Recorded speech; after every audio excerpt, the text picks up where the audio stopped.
एक किसान था। वो बहुत धनी था। उसके दो बेटे थे। दोनों बहुत आलसी और विलासी थे। वे कोई काम नहीं करते थे। दिन भर नए नए कपड़े पहनकर घूमते रहते थे। किसान को उनकी बहुत चिंता थी।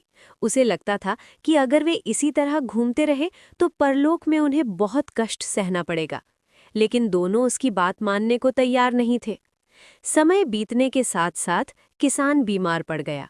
उसे लगा कि वो ज्यादा दिन जीवित नहीं रहेगा, इसलिए उसने अपनी संपत्ति अपने दोनों बेटों में बांट दी, ताकि बाद में कोई झगड़ा ना हो। उसने सब कुछ बराबर बराबर दो हिस्सों में बांट दिया।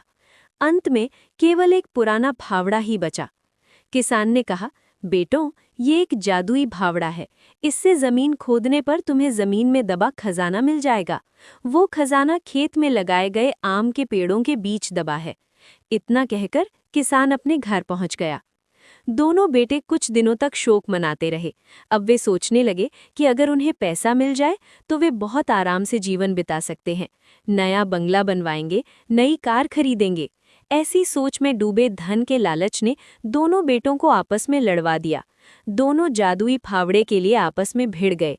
अंत में ये तय हुआ कि बड़ा भाई 10 दिनों तक और छोटा भाई 10 दिनों तक उस जादुई फावड़े को अपने पास रखेगा। वो बहस करेगा और रोएगा। दोनों खेतों में आम के पेड़ थे।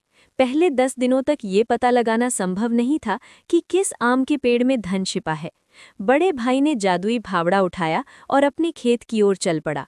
10 दिन जल्द ही बीत जाने के डर से वो सुबह सुबह खेत में गया और खुदाई शुरू कर दी, लेकिन शाम को देर से लौटा। 10 दिन तक ऐसा करने के बावजूद उसे खजाना नहीं मिला। इसी शर्त पर उसके छोटे भाई ने जादुई फावड़ा उठाया। उसने भी खूब मेहनत की और इसी तरह खेत खोदा, लेकिन उसे भी खजाना नहीं मिला। ये सिलसिला कई महीनों तक चलता रहा। दोनों भाई पूरे साल खेत खोदने का काम करते रहे। इसी दौरान बारिश शुरू हो गई। मॉनसून के दौरान कोई काम नहीं हो सकता। दोनों भाई हताश होकर बैठ गए। खेत की खूब जुताई की गई थी। इस साल जुताई के कारण आमों की अच्छी फसल हुई। एक दिन दोनों अपने अपने खेतों में गए और देखा कि आमों के पेड़ आमों से ढके हुए हैं। ऐसा क्यों हुआ? इस साल आमों की इतनी अच्छी फसल क्यों हुई? प्रबोधन।